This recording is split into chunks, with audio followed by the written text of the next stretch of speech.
माझ्या डोक्यात आलं की पहिलं एक मशीन पोकलँड घ्यायचं.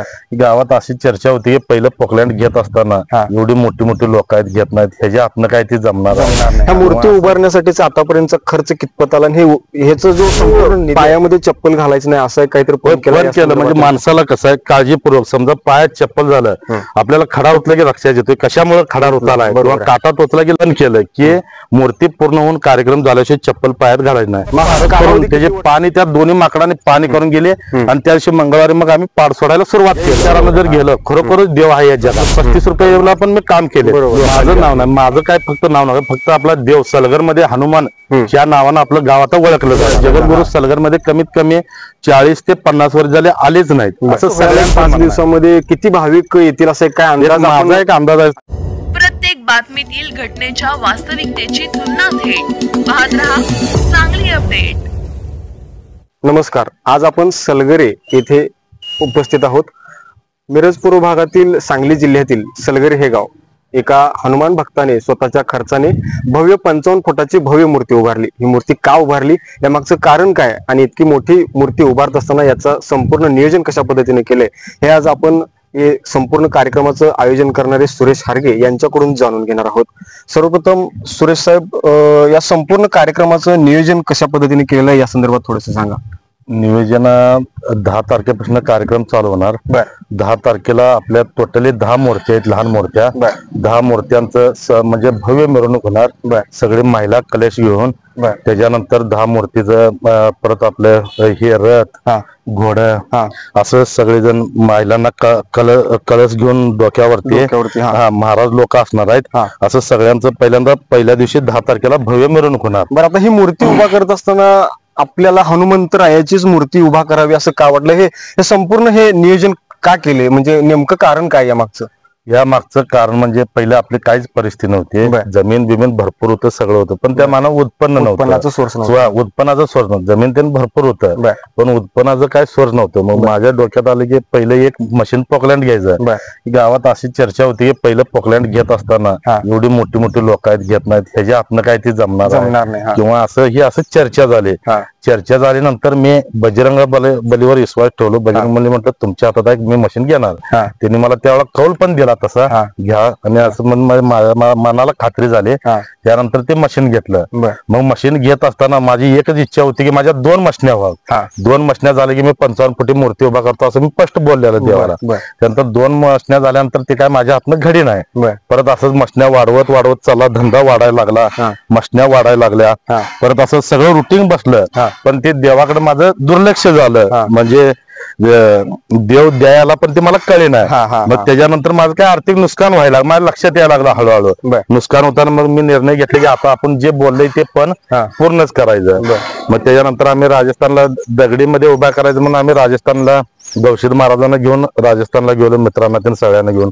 तर मग आपल्याला 55 फुटी मूर्ती मिळली नाही. मग मिळणार नाही म्हणताना आपण जाऊन बघून आलो. मग ते आपल्याला जॉईंट मध्ये मूर्त्या मिळाल्या. तर जॉईंट नको तर अखंड मूर्ती हवी. जॉईंट मूर्ती म्हणजे त्याचा जो हे राहत नाही, विभागलं जात नाही. मग त्यावेळी आम्ही निर्णय घेतला की कॉन्क्रीट मध्ये मूर्ती उभा करायचं. त्याच्यानंतर हे आपण निर्णय घेऊन हे काम चालू केलं. मग आता व्यवसायाचा विस्तार होत असताना सर्वप्रथम पहिल्यांदा मशीन तुम्ही खरेदी केली. यावेळेचं आर्थिक गणित कसं बसलं, म्हणजे काय काय केलं होतं या सुरुवातीला? आर्थिक उचली लोकांच्या व्याजानं पैसे जमीन कर्ज जमीन ते असं लिहून घेऊनच लोकांना पण हे केलं. मग आता सुरुवातीला जी तुम्ही मशीन घेतली ती किती साली घेतली होती? 2013 मध्ये 12व्या महिन्यात आपण 11व्या महिन्यात मशीन घेतली. पहिले मशीन 2013 साली या व्यवसायात आपण व्यवसाय आतापर्यंत व्यवसायाचा विस्तार किती वाढला आणि किती मशीन आता तुमच्याकडे? आता आपल्या स्वतःच्या 8 मशीनी आहेत. पोकलँड पोकलँड 8 मशीनी आहेत. आता यावरती कर्मचारी किती आहेत किंवा काय? कर्मचारी टोटल सगळे कर्मचारी 25-30 कामगार आहेत आपल्याकडे. आता हे संपूर्ण व्यावसायिक विस्तार होत असताना हे आता मूर्ती उभा करण्याचं सुद्धा नियोजन खूप मोठं आहे. आता हे मूर्ती उभा करण्याचं नियोजन होत असताना बाबा तुम्ही कारागीर कुठून शोधले किंवा जागेची कशी, याच ठिकाणी आपण म्हणजे स्वतःची जी जागा आहे याच जागेमध्ये असं इथंच करावं असं का वाटलं? स्वतःची वडिलांची जमीन आहे. वडिलांची जमीन असल्यामुळं माझ्या डोक्यात आलं की इथंच रस्त्याकडला लोकांना येता जाता दर्शन घेता यावं आणि आपल्या स्वतःच्या जमिनीत उभा करायचं. मग त्या जिथं मूर्ती उभा करायची त्या देवासाठी साईडनं सगळं दगडी कंपाऊंड करायचं.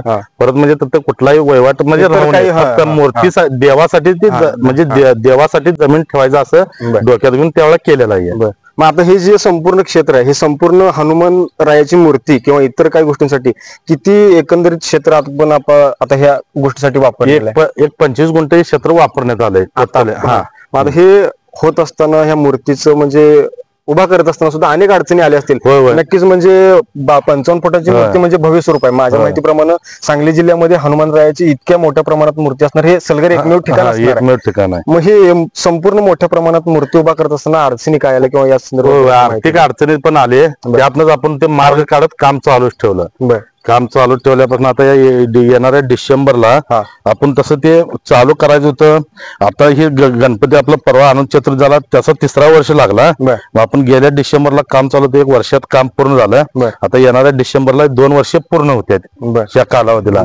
अनेक आर्थिक अडचणी, पण देवाचं काम काय थांबलेलं नाही. स्टेप बाय स्टेप हनुमानरायानं तुम्हाला भरभरून दान दिल्यानंतर, व्यावसायिक विस्तार वाढल्यानंतर तुम्ही आवर्जून या गोष्टीकडे लक्ष देऊन काम करून गेलेलं आहे. बरोबर आहे. मग या गोष्टीसाठी तुम्हाला गावामधून किंवा ग्रामस्थांकडून किंवा आणि कुठल्या कुठल्या स्वरूपाची कुटुंबातून कशा स्वरूपाचा प्रतिसाद मिळाला हे उभारणार हे सांगितल्यानंतर? उभारणार म्हणजे सगळ्यांचीच उत्सुकता आहे गावात. आता आपण एवढा कार्यक्रम मोठा करायचा आहे, सगळं पूर्ण सलगर गावचे आसपासचे जे आपले खेड्यातले गाव आहेत, कंगनळे, कुटकुळे, सराटे, पांडेगाव, चाबसरवाडी, आळाटी, जानरावाडी, बेळंकी, या सगळ्याच गावांचा म्हणजे असं उत्सुकता आहे लोकांचा.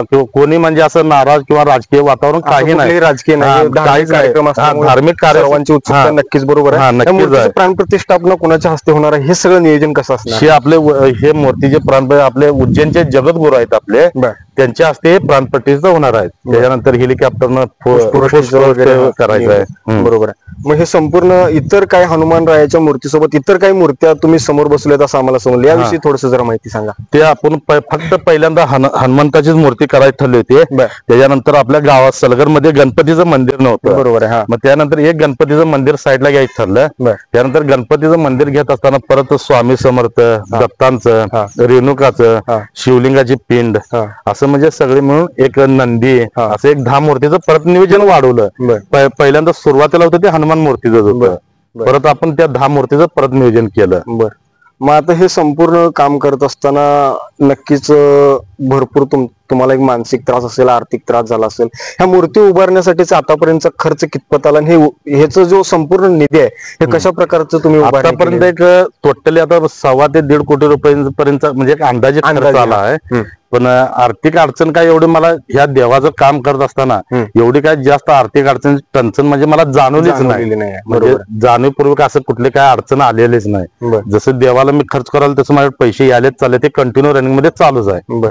आता आणखीन एक अशी गोष्ट आम्ही इथं आल्यानंतर जर समजून घेतली की ज्यावेळेस तुमच्या व्यवसायात तुम्ही विस्तार सुरू केला किंवा हनुमानाची मूर्ती उभारतो असं जे तुम्ही हनुमंतरायाकडे म्हणजे वचन बोलून दाखवलं, त्यानंतर तुम्ही पायामध्ये चप्पल घालायचं नाही असं काहीतरी केलं. म्हणजे माणसाला कसं आहे काळजीपूर्वक, समजा पायात चप्पल झालं, आपल्याला खडा रुतला की लक्षात येतोय कशामुळे खडा रुतलाय किंवा काटा टोचला की लक्षात येतोय कशामुळे ती टोचालय. त्यामुळे ते मी पण केलं की मूर्ती पूर्ण होऊन कार्यक्रम झाल्याशिवाय चप्पल पायात घालायचं नाही. मग हा कालावधी किती वर्षाचा होता? यामध्ये तुम्हाला काय आता येणाऱ्या गणपती परवा अनंत चतुर्थी झाले तेव्हापासून मी चप्पल सोडून आज 3रा वर्ष आहे. 3 वर्ष झाली. 3 वर्ष झाले म्हणजे आता 3रा वर्ष चालू आहे रनिंग मध्ये. 3रं वर्ष चालू आहे. मग ह्या 3 वर्षामध्ये असं कधी वाटलं नाही का की बाबा मूर्ती तर पूर्ण होणारच आहे, आपण करणारच आहे, पण बाबा हे चप्पल विना चप्पलाचं आपण अनवाणी राहतोय, जरा घालूया किंवा असं नाही. मला बरेच लोकांनी म्हटले समाजात तुमची प्रतिष्ठा असते, पायात चप्पल नाही किंवा तुम्ही मोठ्या माणसात वावर करताय, त्याला माझं म्हणजे काहीच मला वाटलं नाही की मला ते म्हणजे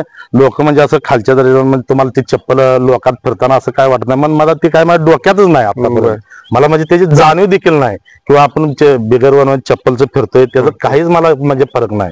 बरं आता तुम्ही एवढं असं अनेक लोकांनी प्रश्न केले म्हणजे समाजात वावरत असताना तुम्हाला कसं वाटतंय, तर मला काय त्याची जाणीवच नाही, फक्त माझी देवावर भक्ती आहे एवढीच मला जाणीव, दुसरं काहीच मला कल्पना नाही त्याची. आता एवढा मोठा व्यावसायिक विस्तार झाला, तुमच्या मनासारखं मूर्ती एवढ्या मोठे भव्य दिव्य मनमोहक अशी मूर्ती उभारण्यात आली, हे संपूर्ण काम पूर्ण झालेलं आहे. आता फक्त प्राणप्रतिष्ठापना सोहळ्याची अनौपचारिकता बाकी आहे, म्हणजे ते होणारच आहे. मग हे सगळं काम झाल्यानंतर कधी तर असं या भव्य इमारतीसमोर उभारल्यानंतर तुमच्या मनामध्ये काय निर्माण होते? मला असं हे मूर्ती उभा केल्यानंतर बघितल्यानंतर मूर्तीकडे तुम्हाला काय वाटतं? एकदम असं समाधान वाटतंय. तिथं हा जिवंतपणाच आहे, म्हणजे साक्षात बजरंग बलीच आहे. आणि ज्या दिवशी आपलं काम पूर्ण झालं, सोमवार होता, 5 मे होता, त्या दिवशी 2 माकडं आले. 2 माकडं येऊन ह्या समोरच्या 5 मंदिरावर बसले. ते माणूस जसं इंजिनियर जसं पारख करतोय तसं या मूर्तीचे त्या 2 माकडाने या 5 मूर्तीवर इकडे बसून असं पूर्ण पारख केले. ते माकडं आले. मी इथंच या कंपाऊंडवर बसलतो. माझ्या पाठीमागे जाऊन दुसऱ्या दिवशी हा पाड सोडायचा होता, म्हणजे जे लाकडी बांधलेलं होतं ते संपूर्ण काम संपलेलं होतं. पायाचं थोडं काम चालू होतं. मग त्या दिवशी 2 माकडं आले. वर जाऊन जसं इंजिनियर पारख करते तसं पूर्ण पारख करून त्याचे पाणी त्या दोन्ही माकडाने पाणी करून गेले. आणि त्या दिवशी मंगळवारी मग आम्ही पाड सोडायला सुरुवात केलं. बरोबर आहे. म्हणजे साक्षात बजरंग बलीने येऊन कामाचे देखील त्याने पाणी करून गेले. मग आता हे संपूर्ण काम पूर्ण झालेलं आहे. आता लवकरच प्राण प्रतिष्ठापना सोहळा ही संपन्न होणार आहे. आता तुम्हाला हनुमंतरायानं भरभरून दिले. भरभरून दिले आणि ह्याच अनुषंगाने आता सलगरामध्ये सुद्धा एक म्हणजे सलगरचंही भाग्यच म्हणा, इतक्या मोठ्या प्रमाणात मूर्ती आणि तुम्ही काहीतरी मागून घेतलेलं ते पूर्णत्वास गेलेलं फळ हे गावाला सुद्धा त्या आशीर्वादाच्या माध्यमातून मिळणार आहे. तुम्ही गावकऱ्यांना असं काय सांगाल की बाबा तुमची इच्छा पूर्ण झाली, सर्वांची, तुम्हाला भगवंतानं भरभरून दिले, आता गावकऱ्यांसाठी तुम्ही काय सांगाल? माझं एकच सांगणं आहे गावकऱ्यांसाठी की देव आपण मनापासून जर श्रद्धा केलं तर लोक म्हणत असतील देव नाही किंवा हे म्हणत असतील, पण ते माझ्या हिशोबाने तर चुकीचं आहे. माझ्या परिस्थितीचा जर सगळ्यांनाच बऱ्यापैकी माहिती आहे. माझ्या परिस्थितीचा जर आढावा घेतला तर म्हणजे पहिले जे परिस्थिती जमीन आमची भरपूर होते, वडिलांना ते पहिले आमचे सावकारकी होते, ते सगळा काळ बरोबर होता. पण माझ्या विचारानं जर गेलं खरोखरच देव आहे या जगात. कारण माझा अनुभव स्वतःचा, देव हे जगात आहे. कोण मानतंय कोण मानत नाही, पण माझ्या इच्छेपर्यंत 100% देव आहे. कारण माझी परिस्थिती होती, मी पहिल्यांदा कामाला जात होतो. 35 रुपयाला पण मी काम केले लोकांच्या. 5 किलो गहू आणि 5 रुपये होते त्यावेळी पण मी शासकीय काम केले. आपले आकाराम पवार साहेब म्हणून आहेत कृषी अधिकारी, मी त्यांच्याकडे काम करायला होतं. म्हणजे बऱ्यापैकी लोकांनी बघितलं. आपण पहिले म्हणजे असं रेड्याची बैलगाडी हाणायची, परिस्थिती नाजूक असल्यामुळे ते करणं भाग होतं मला. मग आता हे संपूर्ण विस्तारले की आता ह्या जागेचं तुम्ही एक ठराविक जागा तुमच्याच वैयक्तिक मालकीची दिलेली आहे. आता हे स्वरूप मोठं झाले, भविष्यात या ठिकाणचं काय प्लॅन आहे तुमचं? भविष्यात काय नाही, ट्रस्ट करायचं, त्यानंतर आणि वाढ यात्रा सुशोभीकरण किंवा बाकीचं काय पुढचं तुमचं काय प्लॅन असणार आहे? बाकीचं काय म्हणजे लोकांना दर्शन घेता यावं, परत त्याच्यानंतर गार्डन करायचं, बाहेरचे लोक येणारे भक्ती मार्गाने येणारे त्यांना काय असं काय प्रसादचं नियोजन हे ते असं सगळं करायचं. म्हणजे हळूहळू सुधारणा करत जायचं असं डोक्यात आहे. म्हणजे ही प्रथा कंटिन्यू लाईफ टाइम चालू राहावी. बरोबर. ह्यातनं आपल्याला म्हणजे देवापासून म्हणजे न नफा न तोटा, म्हणजे आपल्याला देवापासून काय आपल्याला देवानं करायचं तुमचं नियोजन होतं ते पूर्णत्वास आलंय.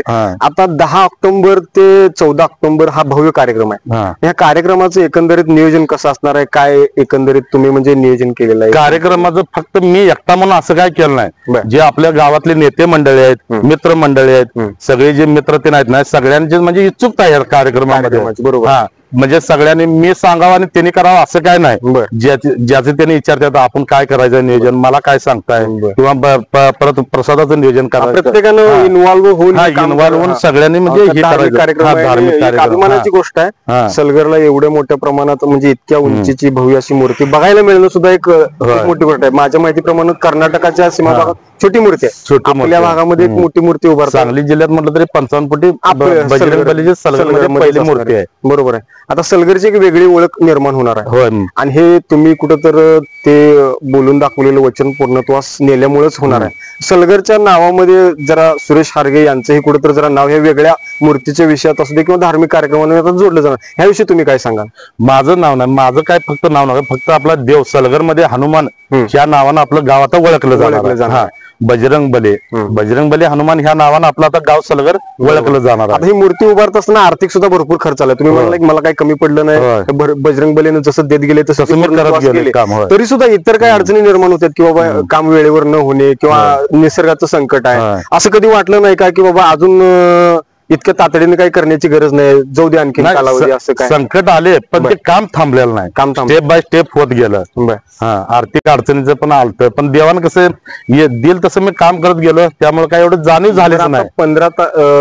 10 ते 5 दिवसांची जी भव्य मिरवणूक होणार आहे, ह्याचं नियोजन गावामधलं कसं असणार आहे? मिरवणुका किंवा काय काय रूट कसं काय असणार आहे? मिरवणूक महादेव मंदिर इथनं जे आपल्या जांडरा रोड या बजरंग बलीपासून चालू होणार ते महादेव मंदिरापासून आपला मेन कट्टा कट्ट्यापासून मारुती मंदिर, विठ्ठल रुक्मिणी मंदिर, अंबाबाई मंदिर, दत्त मंदिर, परत आपला ज्योतिबा मंदिर, असं शुद्धोबाला प्रदक्षिणा घालून इकडे आपली मिरवणूक येणार 10 तारखेची. त्याच्यानंतर 11 तारखेला 12 तारखेला 2 दिवस 16 विधी आहेत टोटल. 16 विधीतील सगळं पूर्ण होणार. आणि 13 तारखेला जगद्गुरूंचे असते. जगद्गुरूंचा एक असा विषय लक्षात आला की अनेक वर्षानंतर जगद्गुरू सलगरे नगरीमध्ये येतात. तर याविषयी जराशी माहिती सांगा. सलगरमध्ये म्हणजे आता आपले सगळे जे ज्येष्ठ लोक आहेत ना ते काय म्हणतात की जगद्गुरू सलगरमध्ये कमीत कमी 40 ते 50 वर्ष झाले आलेच नाहीत, असं सगळ्यांचं म्हणणं आहे. त्यामुळे सगळ्या लोकांची उत्सुकता आहे की एवढे मोठे महाराज येत आहेत, त्यामुळे सगळ्या लोकांची उत्सुकता चांगली आहे. आता ह्या कार्यक्रमाचं नियोजन जबरदस्त केलेलं आहे. एकंदरीत आता इथं पाहिल्यानंतर लक्षात येते व संपूर्ण क्षेत्राचं हे नियोजनाचा विषय जो आहे तो कशा पद्धतीने पार्किंग साठी कमीत कमी एक 20 एकराचं पार्किंग केलेलं आहे आपल्या आसपास. म्हणजे शेजाऱ्यांची जमिनी आहेत, त्या सगळ्यांना सांगितलं की आपण असं आपल्या बजरंग बलीचा मोठा कार्यक्रम होणार आहे. मग शेजारी पाजारी ते सगळीच उत्कृष्ट आहेत, काही नाही आम्हाला अडचण नाही, तुम्ही पार्किंगला गाड्या लावा, सगळी व्यवस्थित आम्ही करून देतो. असं सगळं नियोजन केलेलं आहे. यल्लामा मंदिरापाशी ते हकीम साहेबांची जमीन आहे तप्त, परत ते नागेश पद्दारांचे, परत बाळासाहेब हारग्यांचे, गोटो हारग्यांचे, परत इकडे काराजंग्याचे पलीकडे जमीन आहे ते. असं पार्किंग साठी सगळी एक 20 एकराचं सोय. संपूर्ण सोहळ्याला एक 5 दिवसामध्ये किती भाविक येतील असं काय अंदाज? माझा एक अंदाज आहे टोटल एक 5 दिवसामध्ये 50,000 भाविक याचा म्हणजे दर्शनासाठी येते. आता ह्या दिवसांमध्ये दररोज महाप्रसादाचं हे आयोजन केलेलं आहे. याचं नियोजन नेमकं कशा स्वरूपाचं केलं आहे? दररोज महाप्रसादाचं नियोजन केलं. सकाळी नाश्त्याची सोय केली आहे येणाऱ्या भक्तांना. दुपारनंतर कार्यक्रम होतोय, संध्याकाळी कीर्तन वळ्याचा कार्यक्रम, सगळ्या महाराजांचं कीर्तन, ते संध्याकाळी महाप्रसाद होणार. आता या संपूर्ण सोहळ्याबाबत तुम्ही भाविकांना उद्देशून काय सांगाल की इथं येणं गरजेचं काय, किंवा हे संपूर्ण कार्यक्रमाचं स्वरूप कसं आहे? एक थोडक्यात आपल्या भाविकांना किंवा आपल्या ग्रामस्थांना जरा एक आव्हान करा. आपल्या आता सलगरमध्ये एवढी मोठी मूर्ती उभा केल्या, एक तर आपल्या गावाचं नाव झालंय. सगळ्यांनीच म्हणजे सगळ्यांनी एकत्र येऊन काम करायचं आहे. सगळे जेवढे सलगरमध्ये आहेत ना आपले मित्र ज्येष्ठ मंडळी, सगळ्यांनी एका जागी येऊन काम करायचं असा निर्णय म्हणजे आज मिटिंग घेऊन सगळ्यांना सांगून हे करायचं. पुढील कार्यक्रमात आज सगळ्या आपल्या ग्रामस्थांची मिटिंग घेऊन पुढल्या वाटचालीस सुरुवात करायचं आहे. धन्यवाद.